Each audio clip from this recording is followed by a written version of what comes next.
Hi friends, welcome to Redex Media. இன்னைக்கு நம்ம சேனலில் பார்க்கக்கூடிய விஷயம் எம்பாக்ஸ். எம்பாக்ஸ்ன்றது மங்கி பாக்ஸ். எல்லாருமே பயந்துட்டு இருப்பீங்க, பயத்தோடு இருப்பீங்க. இந்த எம்பாக்ஸ் வந்துச்சுன்னா என்னென்ன பிரச்சனைகளை நம்ம சந்திப்போம், இந்த எம்பாக்ஸ் வரக்கூடிய அறிகுறி என்ன, இது எங்கிருந்து வந்தது, எப்படி வந்தது, இது எப்படி ஒரு நேஷ்னல் இஷ்யூவாக மாற்றப்பட்டது, இதுதான் முதல் முறையாக இந்த எம்பாக்ஸ் வந்திருக்கா இல்லையா, அடுத்தது இதை எப்படி நம்ம பாதுகாத்து கொள்ள முடியும், ஆல்ரெடி பாகிஸ்தானுக்கு இந்த எம்பாக்ஸ் வந்திருக்கு, நம்ம இந்தியாவுக்குள்ளே வரத்துக்கு எவ்வளோ நேரம் ஆகும், இதோட அறிகுறி உடம்பெல்லாம் டாட்ஸாக பபிள்ஸ் மாதிரியெல்லாம் இருக்கும், உடம்பு நமைச்சிட்டு இருக்கும், சொரிஞ்சிட்டே இருப்போம். இப்போ நிறைய பேர் சொரிஞ்சிட்டு இருப்பீங்க, அவங்களுக்கே ஒரு சந்தேகம் இருக்கும், ஐயோ நம்மளுக்கும் எம்பாக்ஸ் வந்துடுச்சா அப்படின்னு ஒரு சந்தேகத்தோடு தான் உங்களோட கோணங்கள் இருக்கும். ஸோ இதை சார்ந்து தான் இன்னைக்கு நிறைய விஷயங்களை இதை பற்றி நம்ம பேச போகிறோம். வாங்க வீடியோக்குள்ளே போகலாம். டாக்டர் டெட்ராஸ் இவர் உங்களுக்கு எல்லாருக்குமே தெரியும், அந்த வேர்ல்டு ஹெல்த் ஆர்கனைசேஷன் ஹெட் இவர் தான். ஸோ இவர் பேர் நம்ம அதிகமாக இப்போ கேட்டிருக்க மாட்டோம். பட் கோவிட் டைம்லலாம் எவ்ரி செகண்ட்ஸுக்கு ஒரு வாட்டி அவர் கொடுக்கக்கூடிய ஒவ்வொரு மெசேஜும் அவ்வளோ இம்பார்ட்டண்ட்டாக இருந்தது. அவர் தான் இன்னைக்கு அதே டாக்டர் டெட்ராஸ் இன்னைக்கு இந்த எம்பாக்ஸை நேஷ்னல் இஷ்யூவாக கன்சிடர் பண்ணியிருக்கிறாங்க. உலகம் ஃபுல்லாக இந்த எம்பாக்ஸை பற்றி ஒரு அவேர்னஸை கிரியேட் பண்ணணும், பொதுமக்களை காப்பாற்றணும் அப்படின்னு நிறைய டீட்டெயில்ஸோட அப்டேட் பண்ணியிருக்கிறாங்க. இந்த மங்கி பாக்ஸ்னால் என்ன அப்படின்றத ஒரு சிம்பிளாக உங்களுக்கு நான் சொல்கிறேன். ஆல்ரெடி இந்த மங்கி பாக்ஸ் எங்கிருந்து உருவானது அப்படின்னு நீங்கள் பார்த்தீங்கன்னா 1970s காங்கோவில் கண்டுபிடிக்கப்பட்டது. WHO இது 2வது முறையாக இந்த மங்கி பாக்ஸை பற்றி இன்ஃபர்மேஷனை கொடுத்துருக்குறாங்க உலக நாடுகளுக்கு.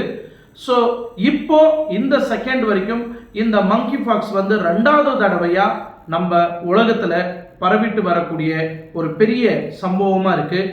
இந்த பிரச்சனை, இந்த மங்கி பாக்ஸ் எங்கே தான் உருவாயிருக்கு அப்படின்னு நீங்கள் பார்த்தீங்கன்னா, அதிகமாக பாதிக்கப்படக்கூடிய இடம் எதுன்னு நீங்கள் பார்த்தீங்கன்னா ஆப்பிரிக்கா. இந்த ஆப்பிரிக்கா சைடில் மக்களிலிருந்து குழந்தைங்களை மெயினாக பாதிக்கப்படுது. ஸோ இந்த மங்கி பாக்ஸ் எப்படி மனுஷங்களை தாக்குது, எங்கிருந்து இந்த நோய் மக்களை தாக்குச்சு அப்படின்னு பார்த்தீங்கன்னா, ஈவன் ஆப்பிரிக்காவில் வாழக்கூடிய மக்களை பற்றி நம்ம பேசினா அதர் கண்ட்ரி எல்லாருமே என்ன சொல்லுவாங்கன்னா, இந்த ஆப்பிரிக்காவில் இருக்கக்கூடிய மக்களும் ஒரு மங்கி பாக்ஸுக்கு சேர்ந்தவங்க, இவங்களை நம்ம கிட்ட சேர்த்துக்க கூடாது, கருப்பாக இருக்கிறவங்க எல்லாருமே இந்த மங்கி பாக்ஸ் அப்படின்னு ஒரு தவறான கோணத்தில் பார்ப்பாங்க. அது தவறான ஒரு கருத்து. ஸோ இங்கே ஒரு மங்கி, ஒரு குரங்கு கிட்ட இருந்து தான் இந்த எம்பாக்ஸ் பரவச்சு மனுஷங்க கிட்ட.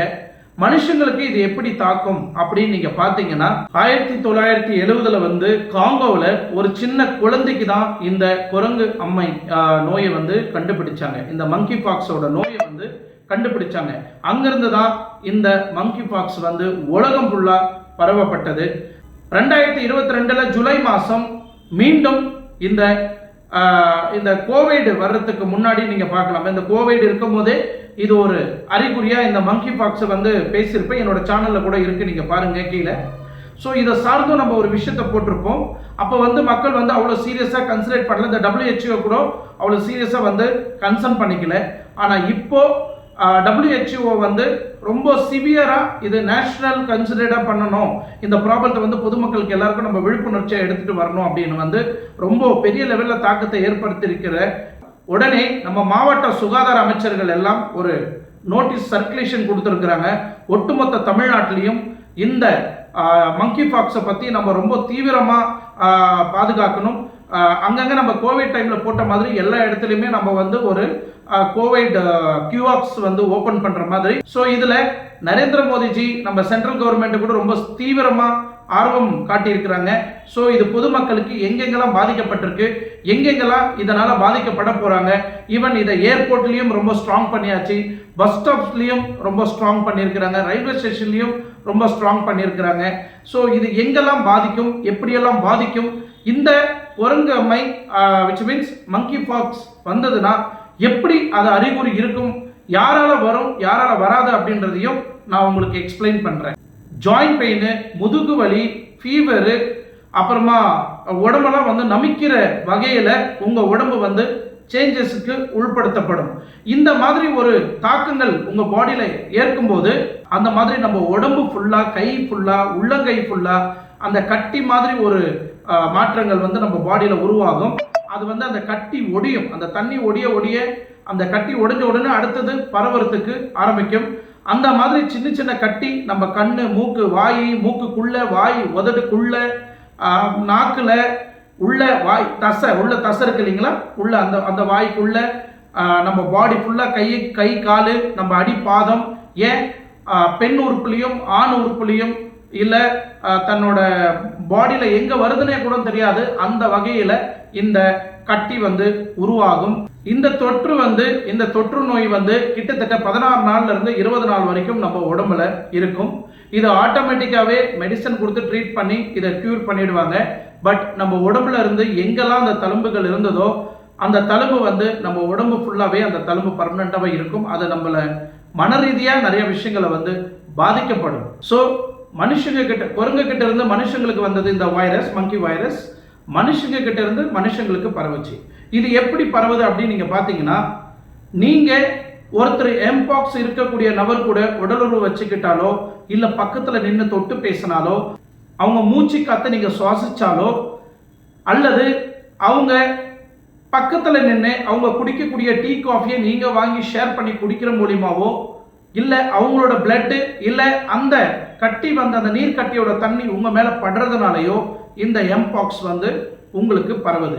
அது மட்டும் இல்லை, அவங்க யூஸ் பண்ணக்கூடிய பெட்ஷீட், அவங்க யூஸ் பண்ணக்கூடிய பில்லோ, அவங்க யூஸ் பண்ணக்கூடிய டவல், அவங்க யூஸ் பண்ணக்கூடிய ட்ரெஸ்ஸு, அவங்க யூஸ் பண்ணக்கூடிய பிளேட்டு, கப்பு, எதா இருந்தாலும் சரி, நீங்க அதை தொட்டீங்கன்னா அதை சார்ந்தும் உங்களுக்கு உடனே இந்த எம்பாக்ஸ் வந்து பரவறதுக்கு வாய்ப்பு இருக்கு. ஸோ அதுக்கு தான் அரசாங்கம் ரொம்ப ஜாகிரதையா வந்து இந்த எம்பாக்ஸ் வந்த உடனே நீங்க ஹாஸ்பிட்டலில் போயிட்டு செக் பண்ணிக்கிட்டீங்கன்னா, ஒரு வாட்டி நெகட்டிவ் சர்டிஃபிகேட் வாங்கிட்டீங்கன்னா 100% உங்களுக்கு எந்த ஒரு சேஃப் இல்லை. உங்களால சொசைட்டிக்கு பெரிய பிரச்சனை வரத்துக்கு வாய்ப்பு இருக்கு. 2022ல இந்த எம்பாக்ஸ் வந்து முதல் முறையா நேஷனல் உலகத்துக்கு இந்த நோய் வந்து ரொம்ப தாக்கத்தை ஏற்படுத்தியிருந்தது. இந்த தாக்கம் எதனால ஏற்படுத்தினாங்க, எதனால இந்த எம்பாக்ஸ் வந்து அதிகமா பரவப்பட்டது அப்படின்னு நீங்க பாத்தீங்கன்னா, உடல் உறவுனால, ஒருத்தருக்கு ஒருத்தர் அந்த பர்சனல் கான்டாக்ட்னால உலகம் ஃபுல்லா இந்த எம்பாக்ஸ் வந்து பரவுச்சு.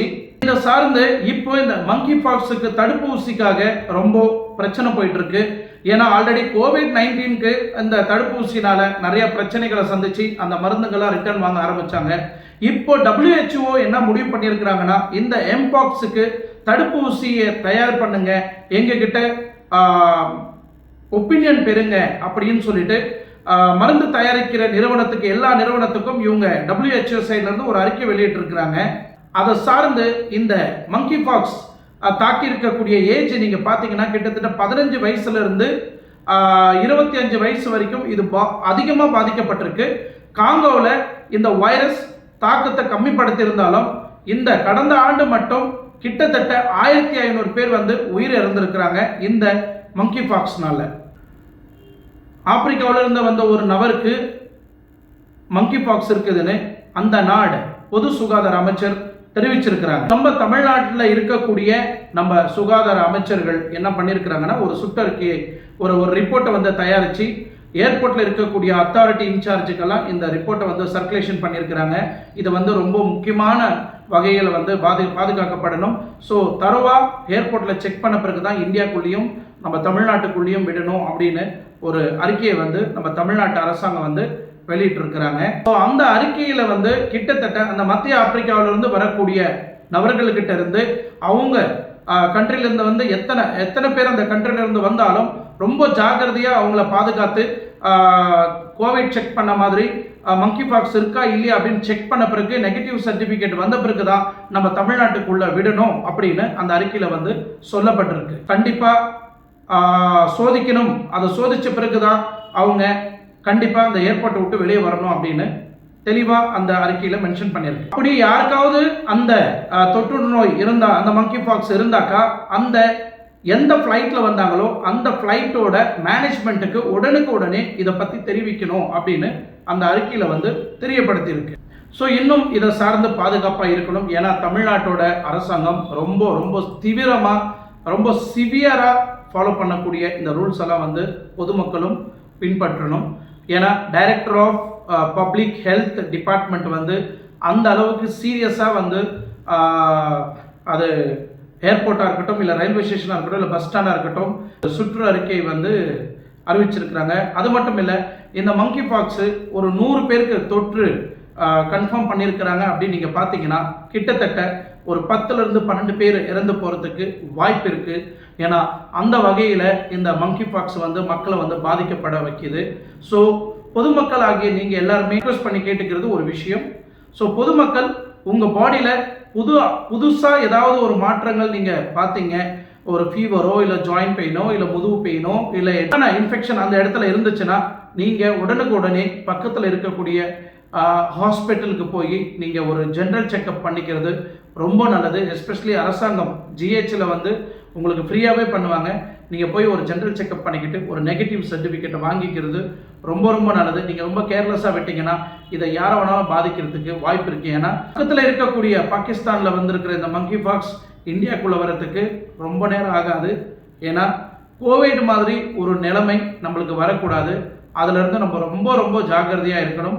அது சென்ட்ரல் கவர்மெண்ட் ஆகட்டும் இல்லை ஸ்டேட் கவர்மெண்ட் ஆகட்டும் ரொம்ப ஜாக்கிரதையாக இருக்கிறாங்க. ஸோ நீங்கள் ரொம்ப ரொம்ப ரொம்ப ரொம்ப ப்ரிகாஷனாக இருக்கிறது ரொம்ப நல்லது. எஸ்பெஷலி உங்கள் குழந்தைய ரொம்ப ஈஸியாக தாக்கக்கூடிய இந்த எம்பாக்ஸ் வந்து மக்களை குழந்தையும் ரொம்ப உண்டாக்கும், ரொம்ப பாதிப்பில் உண்டாக்கும். ஸோ ஜாகிரதையாக இருக்கணும்னு என்னோட மனமார்ந்த ரிக்வெஸ்ட்டை வச்சுக்கிறேன். ஸோ இன்னும் அடுத்த ஃபர்தர் இன்ஃபர்மேஷன் புது அப்டேட்ஸோட அடுத்த வீடியோவில் சந்திக்கும் வரை உங்கள் ஆர்கே. நன்றி, வணக்கம்.